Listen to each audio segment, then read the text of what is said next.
ये question number 1 का B part है। Write all the rational numbers whose absolute value is 5/9। तो हमें पता है जैसे एब्सोल्यूट वैल्यू ऑलवेज पॉजिटिव होता है, तो हम लोग ऐसे लिख सकते हैं एब्सोल्यूट वैल्यू ऑफ 5/9, ये 5/9 है। देन एब्सोल्यूट वैल्यू ऑफ -5/9, ये भी 5/9 है। Absolute value of 5/-9 equal to 5/9। Absolute value of -5/-9, इसका भी एब्सोल्यूट वैल्यू 5/9 है। तो ये जो चार रैशनल नंबर्स है इन सब का एब्सोल्यूट वैल्यू 5/9 है। लेकिन यहाँ पे एक चीज देखिए, जैसे -5/9 है, 5/-9 अगर है तो इसका आप स्टैंडर्ड फॉर्म में जब कन्वर्ट करेंगे तो ये -5/9 हो जाता है, यानी ये दोनों हमारे सेम है। तो इनमें से हम लोग क्या कर सकते हैं, जो स्टैंडर्ड फॉर्म में है उसी नंबर को हम लोग ले सकते हैं। सेकेंड केस में देखिए, अगर आपका -5/-9 है तो माइनस माइनस कैंसिल हो जाता है जब साइन, तो ये आपका 5/9 बन जाता है। तो 5/9 और -5/-9 दोनों सेम है, तो इनमें से भी हम लोग एक चीज को ले सकते हैं। तो ये जो स्टैंडर्ड फॉर्म है इसको हम लोग लेंगे और इसको हम लोग लेंगे, यानी जो भी रैशनल नंबर जिसका एब्सोल्यूट वैल्यू 5/9 है वो दो रैशनल नंबर हमारे -5/9 है और 5/9। तो ये दो रैशनल नंबर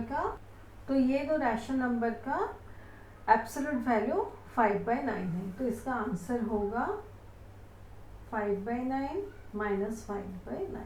तो ये सारा उसका एक्सप्लेनेशन है। नेक्स्ट है फाइंड द रेसिप्रोकल ऑफ ये दो रैशनल नंबर। तो कैंसिलेशन कर सकते हैं, 4 1 जा 4, 4 2 जा 8 इक्वल टू 3/-10। तो इसका रेसिप्रोकल हो जाएगा -10/3, इसका आंसर है।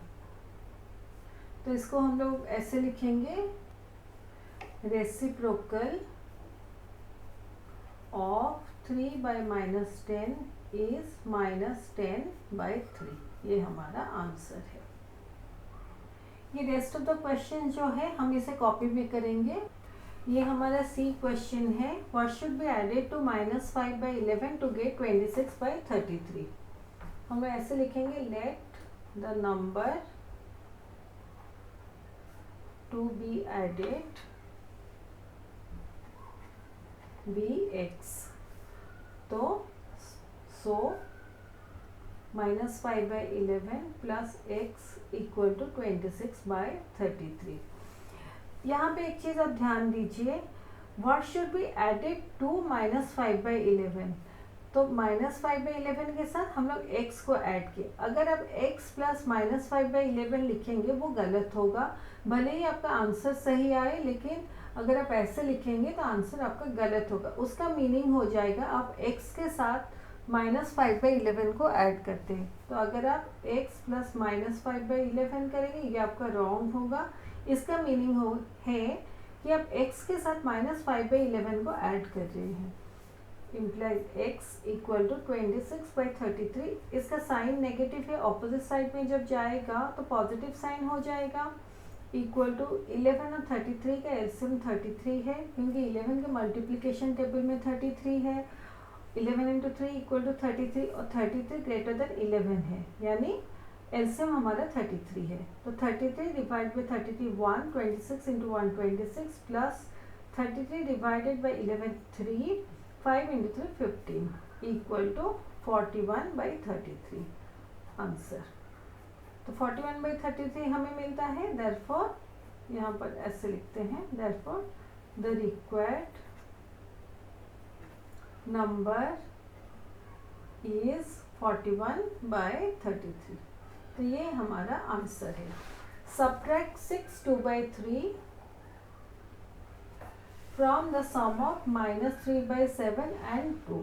तो हमें पहले सम ऑफ -3/7 और 2 करना है, इक्वल टू एलसीएम 7 होगा।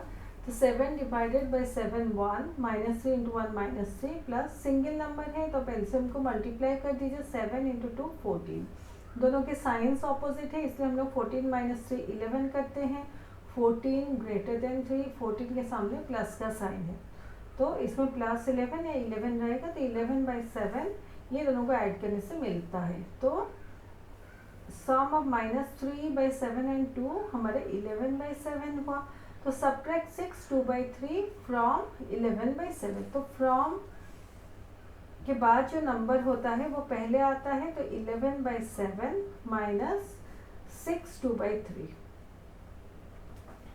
तो 6 2/3, इससे पहले आप ऐसे लिख सकते हैं 6 2/3 इक्वल टू 3 6 या 18 प्लस 2 20/3। अभी 20/3 को हमें सब्ट्रैक्ट करना है 11/7 से। तो 11/7, तो फर्स्ट ये स्टेप कीजिए, फिर उसके बाद ये स्टेप कीजिए, फिर ये स्टेप कीजिए। तो 11/7 माइनस 20/3। तो ऐसा कोई कॉमन नंबर नहीं है जो दोनों को डिवाइड कर सकता है। तो 7 × 3 हमारा 21 है। अभी हम लोग क्रॉस मल्टीप्लाई जैसे मैं बताई थी इजी मेथड वैसे कर लेंगे। तो 3 × 11 33 माइनस 7 × 20 140 इक्वल टू, दोनों के साइंस ऑपोजिट हैं इसलिए हम लोग 140 माइनस 33 करेंगे। तो 0 से 3 को माइनस नहीं कर सकते, 1 बराबर 10 माइनस 3 7। यहाँ 3 है, 3 माइनस 3 0, 1 नीचे आ जाएगा। 140 ग्रेटर देन 33 और 140 के सामने माइनस का साइन है, तो आंसर में भी माइनस का साइन रहेगा। तो 107 आएगा, माइनस 107/21। इसको फर्दर कैंसिलेशन नहीं कर सकते, therefore the required number is minus 107/21। ये हमारा आंसर है। फाइंड द वैल्यू ऑफ 1 +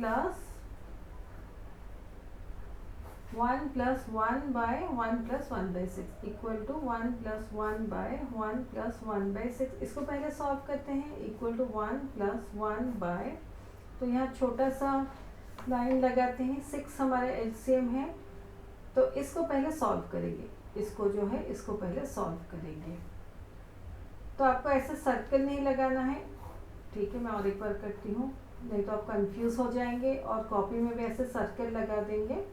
तो इसको हमें फर्स्ट करना है 1 + 1/, छोटा सा लाइन लेंगे। 6 हमारा एलसीएम है, सिंगल डिजिट है, तो 6 × 1 6 plus 6 divide by 6 1 1 × 1 1 equal to 1 + 1/6 + 1 7/6 equal to 1 plus, यहाँ देखिए 1 डिवाइडेड बाय, इसको मैं लेती हूँ 7/6 इक्वल टू 1 × 6/7 इक्वल टू 1 × 6/7 यानी कि 6/7।